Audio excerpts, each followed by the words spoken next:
mercados de renda fixa em todo o mundo se ajustam a um cenário de inflação e juros mais elevados. Eu converso com André Esquiboala, gestor de recursos da Precision Asset Management.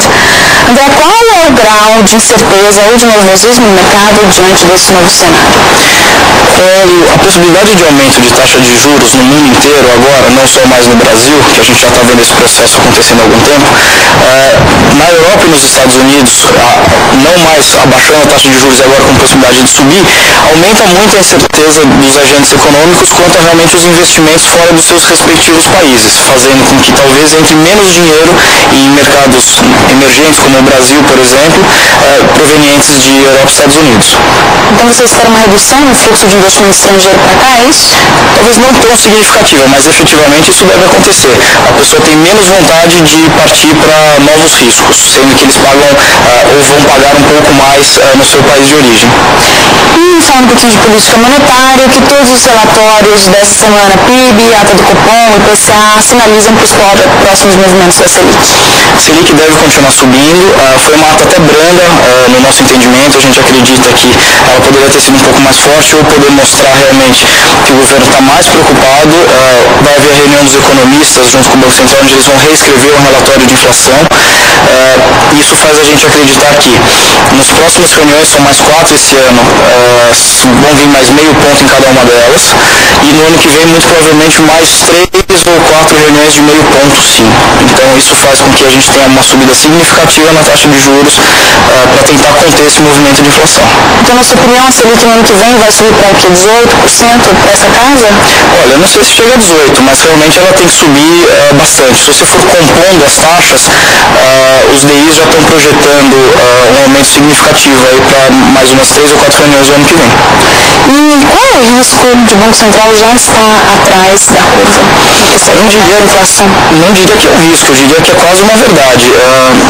Tem várias formas de você analisar isso, mas a gente acredita que realmente esse ano ele já perdeu o centro da meta. O ano que vem vai ser muito complicado, mesmo com os aumentos de juros, até pelo período de maturação do aumento de juros se refletir na economia real como um todo. E isso faz com que ele tenha um grande problema em tentar trazer de volta essa expectativa de inflação para a meta. Então, provavelmente a gente acredita que ele já passou do tempo. E como fica então a meta de inflação? Você acredita que isso pode ser mudado para o ano que vem? Começamos a acreditar, tem mais gente já discutindo esse assunto, talvez o ano que vem ele tenha que realmente mudar o centro da meta. O centro da meta está muito restrito e isso influencia obviamente no crescimento econômico, e a gente não quer ver o país forçando muito seu crescimento para baixo, ou quem sabe, exagerando um pouco, talvez entrar numa recessão. Mas para ele segurar essa inflação, ele tem que diminuir significativamente o crescimento do PIB. E a questão dos gastos públicos? Então, é mais uma questão importante, porque a gente tem visto ele aumentando os juros de um lado e, por outro lado, o aumento de gastos públicos. De que forma? Tem os PACs, tem os Bolsas Famílias da vida, todos os planos basicamente de dar dinheiro ao povo, e isso faz com que force a inflação para cima. A gente continua esse assunto no próximo bloco, então. Fica na Bloomberg 2 minutinhos só, a gente já volta.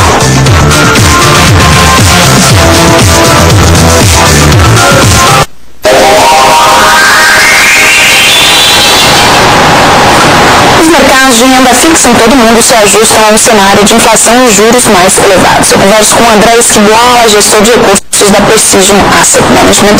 André, todos os relatórios que saíram esta semana, IPCA, PIB, ata do Copom, na sua opinião, esses dados todos sinalizam que tendência para os juros? Tendência de alta, como a gente falou, realmente não tem outra forma do governo hoje segurar esse problema de inflação com expectativas de altas subsequentes, fazendo com que a única outra forma que ele poderia fazer seria diminuindo gastos públicos. Isso ele diminui drasticamente o crescimento do PIB e a insatisfação popular de forma geral, e uma outra forma seria, aí menos popular ainda, criando incerteza no mercado de trabalho, porque hoje quando você toma um financiamento, de maneira geral a população não está preocupada com realmente o valor desse financiamento ou pelos juros que ele está pagando, muito menos com o prazo que ele está pagando. Ele está preocupado se a parcela cabe no salário dele. A única forma de você não tomar esse empréstimo é realmente ter incerteza se você vai ter salário nos próximos meses. Então, para onde vão os juros? Você espera tendência de alta também no ano que vem? De que magnitude? Seriam mais 2 pontos esse ano, e dividido em 4 reuniões de 50 pontos, e para o ano que vem, mais 4 reuniões de 50 pontos também. Então, levando o juro lá pelo, a Selic lá para 16%. Volta de 16%. A questão da meta de inflação, na sua opinião, ela pode ser alterada para acomodar aí essa disparada da inflação de alimentos que é fora do controle do Banco Central? Como é um movimento mundial, isso fica muito difícil do governo conseguir segurar. O aumento da meta, na verdade, ele é, ortodoxamente falando, não é uma coisa boa. Os agentes econômicos costumam não gostar desse tipo de atitude, mas às vezes pode ser uma solução ou um waiver, de repente, para ele conseguir fazer de alguma forma encaixar as expectativas da população e do crescimento econômico junto com a escalada da inflação.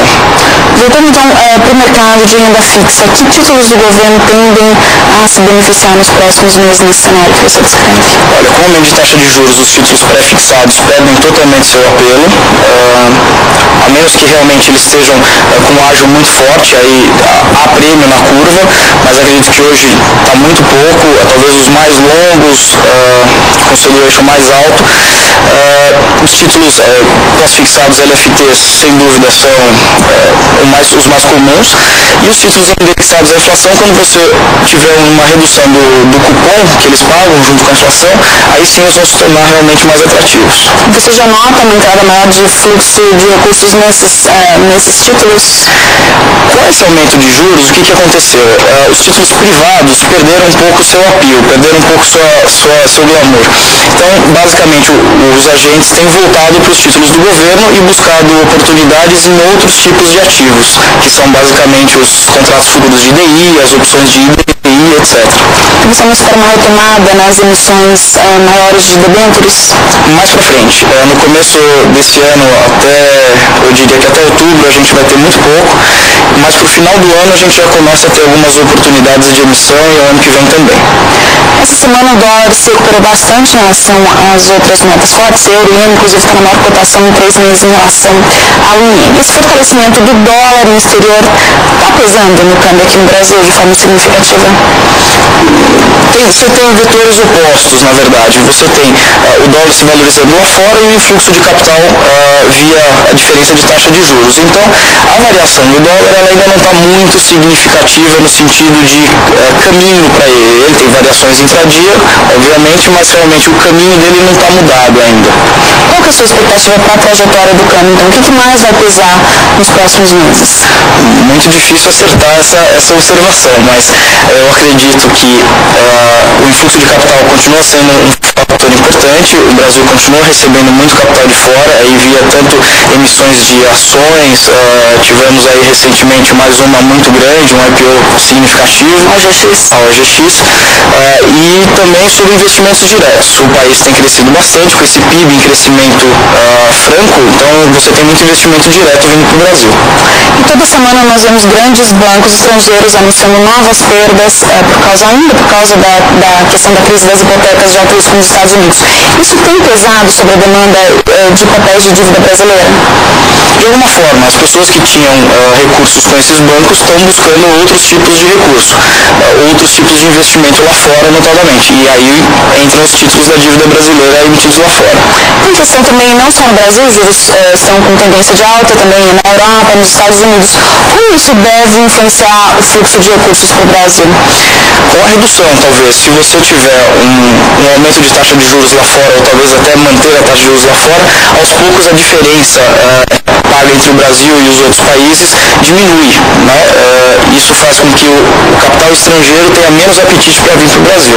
Mas isso acho que não vai ser tão significativo, visto que o aumento que a gente deve ter aqui vai ser muito maior do que o aumento que eles vão ter lá. Então esse diferencial vai continuar crescendo. Tá certo, muito obrigada pela sua entrevista. Fique na Bloomberg, 2 minutinhos de intervalo, até já.